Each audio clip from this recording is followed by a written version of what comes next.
Life as We Know It with Tom Walton. Most Americans, whether they are baseball fans or not, know the story of the great Jackie Robinson.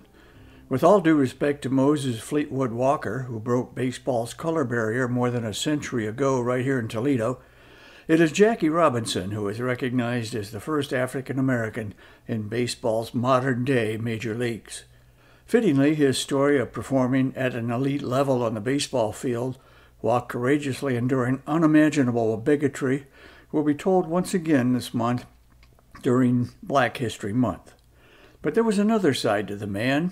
He was a highly influential figure off the field as well, standing up as one of America's most recognizable faces in the civil rights movement.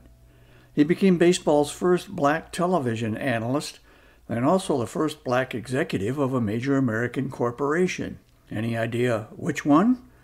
It's chock full of nuts. Yeah, the coffee people.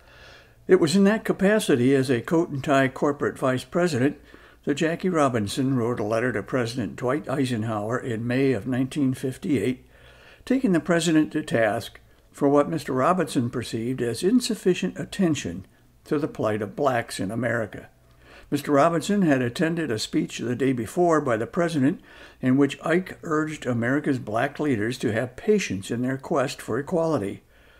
Mr. Robinson was respectful but blunt in assailing Eisenhower's comments. Here are excerpts from Robinson's letter, written beneath a chock-full-of-nuts letterhead and sent to the White House just one day after the president's comments. Quote, "We have been the most patient of all people," he said.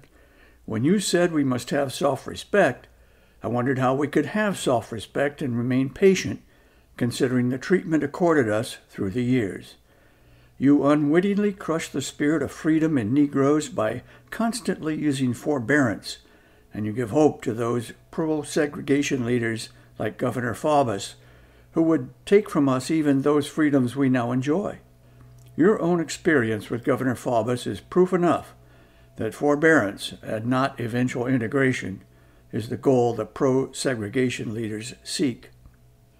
The same fierce determination Jackie Robinson displayed on the baseball diamond was evident in his letter.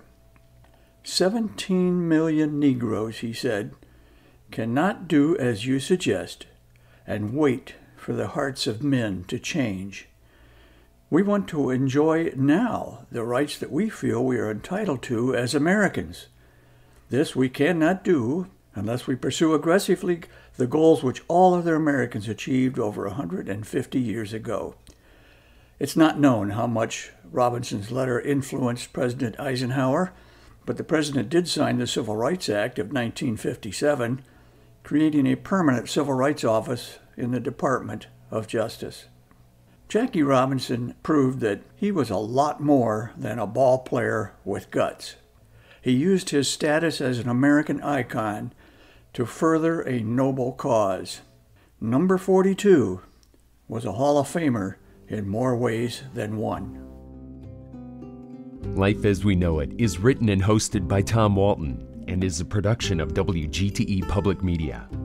Life as We Know It with Tom Walton can be heard on WGTE FM 91 every Monday afternoon during All Things Considered at 5:44 p.m. Or hear past episodes at WGTE.org/life.